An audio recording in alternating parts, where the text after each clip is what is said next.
अस्सलामुअलैकुम। ज़रा पढ़ लो में खुशामदीदी। NG 503 का लेसन नंबर 17 स्टार्ट करने जा रहे हैं हम। Teaching the sounds of English language. Topic number 89 introduction to phonetics and phonology. Phonetics क्या होता है? बेसिकली आप फिज़िकली जैसे आपकी साउंड्स निकलेंगी वो स्टडी सारी करवाना या करना आता है फोनेटिक्स में। मतलब फ़िज़िकली से क्या मुराद है कि जब आपने कोई स्पेसिफ़िक साउंड निकालनी है या आपकी जो भी आपने साउंड निकालनी है वो कैसे निकलेगी, क्या एयर फ़्लो होगा, क्या एयर प्रेशर होगा, ज़ुबान आपकी किस एंगल में टर्न होगी, आप कि वो कहाँ से साउंड निकलेगी, क्या उसके फ़िज़िकल जो होगी सारा सिस्टम क्या होगा।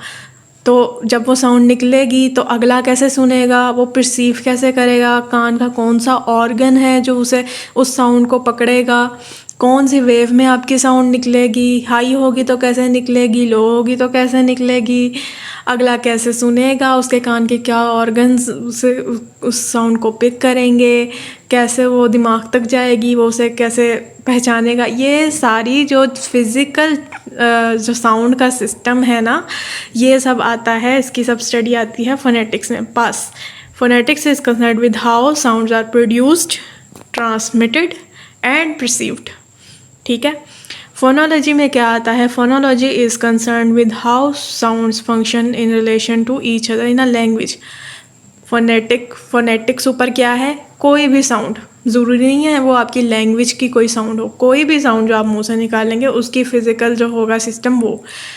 फोनोलॉजी में जो आपकी लैंग्वेज होती है उसके साउंड्स आप कैसे निकालेंगे वो आ जाता है फोनोलॉजी की स्टडी में, कि वो जो लैंग्वेज है उसके साउंड्स आप कैसे निकालेंगे, वो साउंड्स मिलके क्या साउंड्स निकालेंगे, वो सारी स्टडी आ जाती है फोनोलॉजी में। तो बेसिक इसका जो डिफरेंस आप ये देख लें कि पहला वाला जो है वो उसमें फ़िज़िकल आता है चीज़ें कि कोई भी साउंड कैसे निकलेगी। सेकंड वाले में किसी भी लैंग्वेज के साउंड कैसे निकलेंगे उसकी आप स्टडी करते हैं फोनोलॉजी में। ठीक है, ये बेसिक आपको फ़र्क बता दिया, आपको फ़र्क पता होना चाहिए। ब्रांचेज ऑफ फोनेटिक्स क्या है? सबसे पहले जी आर्टिकुलेटरी फोनेटिक्स आ जाती, the study of how speech sounds are made और आर्टिकुलेटेड। वही बात हो गई कि आपकी जो स्पीच साउंड्स हैं, आपके जो बोलने वाली साउंड्स हैं, ज़रूरी नहीं है इसमें स्पीच साउंड ही आए या आपकी लैंग्वेज साउंड ही है, आप कोई भी साउंड निकाल सकें। ये तो इन्होंने ऐसे स्पीच साउंड, जो भी आप साउंड निकालना चाहते हैं, वो आर्टिकुलेट करना चाहते हैं, वो कैसे आप आर्टिकुलेट करेंगे, आर्टिकुलेटरी फोनेटिक्स में ये स्टडी आती है। अकॉस्टिक फोनेटिक्स में क्या आता है? Deals with the physical properties of speech sound such as sound waves in the air. Acoustic phonetics में आपकी अकॉस्टिक, आपकी आवाज़ की स्टडी आती है कि आप ऊंची आवाज़ में बात करेंगे तो कैसी साउंड निकलेगी, आप नीची आवाज़ में बात करेंगे तो कैसी साउंड निकलेगी, क्या फ्रिक्वेंसी होगी आपकी आवाज़ की, क्या किस शक्ल में क्या जो होगी चीज़ के थ्रू वो अगले कान तक पहुंचेगी, वेव्स के थ्रू पहुंचती है ना। तो इसमें वो सारी अकॉस्टिक फोनेटिक्स में इसकी स्टडी होती है। ऑडिटरी फोनेटिक्स में क्या आता है? Deals with the perception of speech sounds through the year. अब जी इसमें परसेप्शन आ जाता है कि वो जो आपने साउंड भेज दी हुई है अगले को वेव्स के थ्रू, वो अगला परसीव कैसे करेगा, उसके कान के कौन से ऑर्गन्स हैं जो उसे रिसीव करेंगे, क्या क्या प्रोसेस से गुजर कर वो आवाज़ आप अगले के दिमाग में जाएगी, वो उसे फिर समझेगा। ये सारी स्टडी उसमें आती है। Topic number 90 phonemes and symbols. ये जी बस फोनीम्स क्या होता है? ABCD, ये सारी अलग अलग जो साउंड्स हैं ये फोनीम कहलाएंगे। एक फोनीम ए होगा उसे फोनीम कहेंगे, बी फोनीम, सी फोनीम। ये अलग अलग साउंड्स जो हैं ये फोनीम्स कहलाती हैं। बस इसका आपने ये MCQ ज़रा याद रखना है। An essential property of a phoneme is that it functions contrastively. उनका कहना है ये एक एसेंशियल फंक्शन है फोनीम का कि ये इससे हमें साउंड्स एक दूसरे से कैसे मुख्तलिफ हैं वो पता लगती हैं। कॉन्ट्रास्टिव उनका फंक्शन पता लगता है, जैसे कि फैट एंड वैट, और फाइन एंड वाइन, इसमें फाइन की इसके एफ और वी की ही बेस पे हम कंट्रास्ट कर पा रहे हैं ना कि क्या फ़र्क है। आर्टिकुलेशन ऑफ साउंड जी, वही ऊपर वाली बात आ गई। फोनेटिक्स और फोनोलॉजी जो मैंने आपको ऊपर सिंपल सा फ़र्क बता दिया हुआ है वही है, एक ही बात है। उसे जितना मर्ज़ी स्ट्रेच करना है कर लें, ये स्ट्रेच ही किया हुआ है और ये बस एक बार पढ़ लेना है आपने।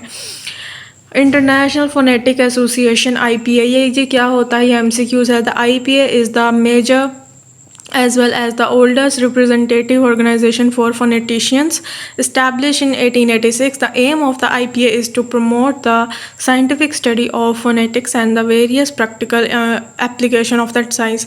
इसमें जी आपका तमाम लिहाज से फोनेटिक को सिस्टमेटिकली साउंड जो उसकी साइंसी टेक्निक जो भी उन्होंने करना होता है जो वो स्टडी करते हैं, बस ये एक ऑर्गेनाइजेशन है। साइंटिफिक स्टडी की जाती है फोनेटिक्स की जी। Topic number 91, English vowels and consonant. MCQs देख लें जी। Speech sounds are made by modifying an air steam. आप जो है साउंड्स कैसे प्रोड्यूस करते हैं, वो जो आप हवा जो है इनहेल करते हैं या एक्सहेल करते हैं, वो किस लिहाज से, किस एंगल से, कब कब करेंगे, ये उस पर बेस करता है। Speech sounds are made by modifying an air stream, ये जो एयर का एक फ़्लो है, इसे जिस लिहाज से हम मॉडिफाई करेंगे फिर वैसे ही साउंड निकलेगी। The first point at which the flow of air can be modified is the larynx in which the vocal folds are located. MCQ उनका कहना है पहला पॉइंट जहाँ पे आप जब साउंड निकालते हुए जहाँ पे हवा मॉडिफाई होती है या जहाँ से साउंड चेंज होती है वो कौन सा पॉइंट होता है, लैरिंक्स, आपका गला। ये जहाँ से मेन जहाँ से आपकी आवाज़ निकलती है ना, वो उस वहाँ पे मौजूद होते हैं वो वोकल फोल्ड्स, ठीक है। वहाँ से आपकी साउंड मॉडिफाई होती है या हवा मॉडिफाई होती है, जो भी कह लें। अच्छा जी, consonant. Consonant are often classified by being given a so called VPM label. Consonant को जी अक्सर ही क्लासिफाइड किया जाता है इस VPM लेबल से। वो क्या है, V stand for voicing, P stand for place and M stand for manner. ये जी अब आगे समझाया हुआ है, वो मैं आपको बताती हूँ। वॉइसिंग में क्या आ जाता है, MCQs भी देख लें। Voicing means that the vocal folds are used if they are not the sound is voiceless, not that vowels always imply the use of vocal folds. Voicing का यही है कि जहाँ से आपने जब आपकी साउंड निकलती है तो वो वोकल फोल्ड्स के इस्तेमाल से ही निकलती है। अगर वोकल फोल्ड्स नहीं इस्तेमाल होंगे तो कोई वॉइसिंग ही नहीं होगी, वो साउंड निकलेगी ही नहीं, वो साउंड वॉइसलेस होके निकलेगी जब तक आपके वोकल फोल्ड्स नहीं होंगे। इसको आगे मैं डिटेल से समझाया, वो मैं आपको समझाती हूँ।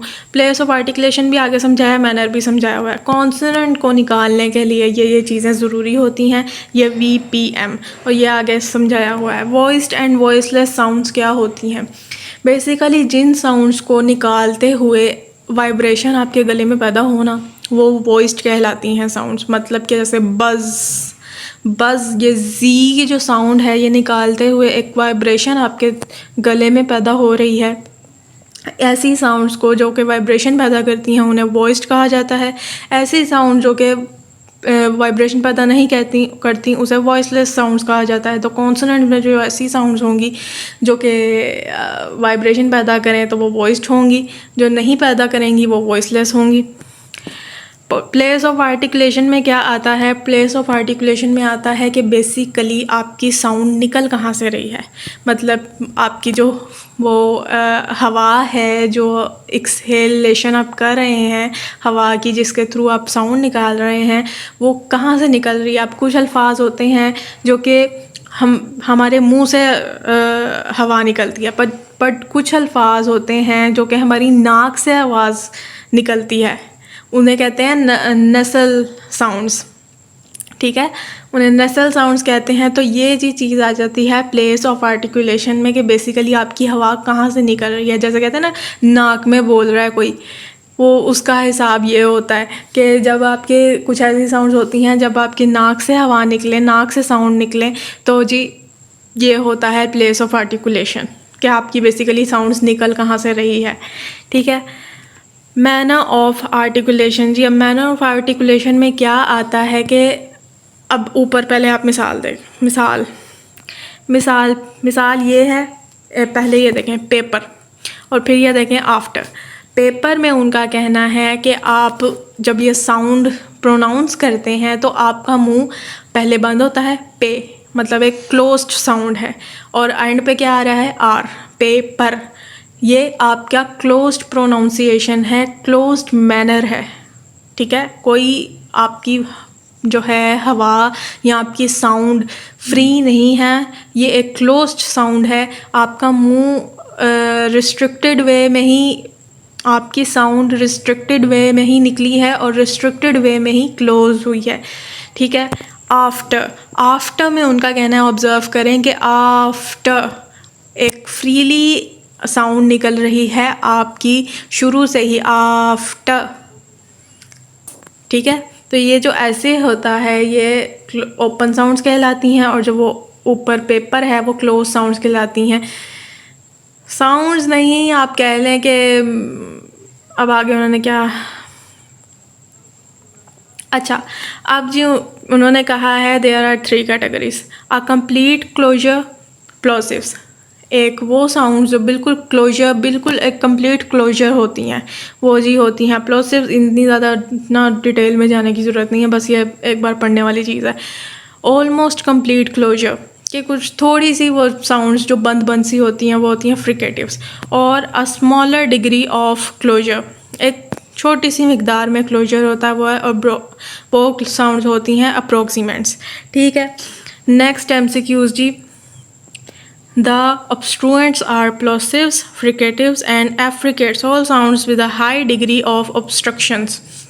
उनका कहना है ये तीनों साउंड्स ऐसी हैं जो जिनमें हाई डिग्री ऑफ ऑब्स्ट्रक्शन पाई जाती है। ऑब्स्ट्रक्शन क्या है, यही है कि भाई आपकी कितनी साउंड क्लोज है, कितनी साउंड रिस्ट्रिक्टेड है, आपकी वो जो हवा है वो कहाँ जा, वो आपके साउंड के हवाले से कितनी ऑब्स्ट्रक्शन पैदा कर रही है आपकी। जो अब आप जब आप हवा एक्सेल करते हैं ना, ऐसे अल्फाज बोलते हुए या ऐसी साउंड्स बोलते हुए, तो ये जो आपके एयर फ्लो होता है ये ऑब्स्ट्रक्ट होता है, रुकावट बनता है, कहीं ना कहीं जाकर रुक जाता है, तभी तो वो क्लोज साउंड बनती है।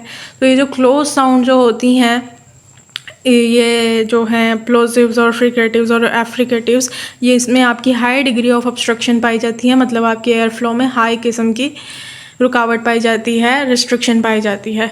इसके अलावा सेनोरेंट्स हैं, उनका कहना है ये जो सेनोरेंट्स होते हैं ये क्या होते हैं, have much less obstruction and are all voiced and therefore more sonorous. उनका कहना है कि ये जो ऐसे साउंड्स होते हैं वो कम ऑब्स्ट्रक्शन वाले होते हैं, उनमें आपकी एयर फ्लो ज़्यादा फ्रीली एक्सहेल होती है, ज़्यादा आपके ओपन साउंड्स होते हैं।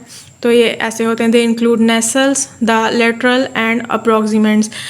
ये ऐसी साउंड्स होती हैं, नेसल नाक से निकलने वाली, लेटरल एल वाली साउंड्स, और अप्रोक्सीमेंट भी ओपन साउंड ही होती हैं। मुझे भूल गया उसका क्या था। Topic number 93, vowels. वोवल्स क्या होते हैं जी, a vowel is a type of sound for which there is no closure of the throat और mouth at any point where vocalisation occurs. उनका कहना है ये ऐसी साउंड हैं जिनमें आपके कोई क्लोजर नहीं होता, कोई ऑब्स्ट्रक्शन नहीं आती आपकी ना एयर फ्लो में, मतलब ए ई आई ओ यू, कहीं पे आपका मुंह बंद हो रहा है, नहीं हो रहा, कहीं पे आपके एयर फ्लो में ऑब्स्ट्रक्शन आ रही है, नहीं आ रही। तो ये ऐसी साउंड होती हैं। शॉर्ट एंड लॉन्ग वोवल्स में क्या आते हैं, उनका कहना है शॉर्ट वोवल्स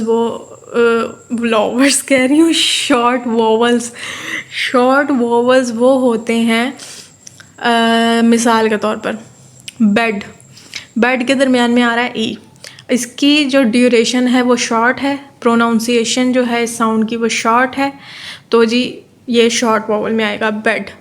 इसमें हम ई को इतना नहीं टाइम दे रहे, तो ये शॉर्ट वोवल है। यहीं पे अगर शीट आ जाए, SHEET, शीट, तो उसमें हम ई को कितना ज़्यादा ड्यूरेशन दे रहे हैं, कितना ज़्यादा वो लॉन्ग प्रोनाउंस्ड हो रहा है। तो ऐसे वोवल्स जो लॉन्ग प्रोनाउंस्ड हो उन्हें लॉन्ग वोवल्स कहते हैं। There are 5 long vowels. The symbol consist of 1 vowel symbol plus a length mark made of 2 dots. ये जी MCQ है कि वोवल्स की ड्यूरेशन को सिम्बलाइज करने के लिए उन वोवल्स के साथ ये 2 डॉट्स का सिंबल लगाया जाता है। डिप्थोंग्स क्या होते हैं? 2 वोवल्स जब एक साथ इकट्ठे प्रोनाउंस हों और आएँ तो उन्हें डिप्थोंग्स कहते हैं। In terms of length diphthongs are similar to the long vowels described above. The total number of diphthongs is 8. मिसाल के तौर पर bear, BEAR, A और E 2 वोवल्स हैं, वो इकट्ठे आ रहे हैं बियर में और इकट्ठे प्रोनाउंस हो रहे हैं, तो वो जी डिप्थोंग्स में आ जाते हैं। ठीक हो गया, बस जी इसी के साथ होता है हमारा लेसन ख़त्म। अपना ध्यान रखें, दुआ में याद रखें। अल्लाह हाफिज़।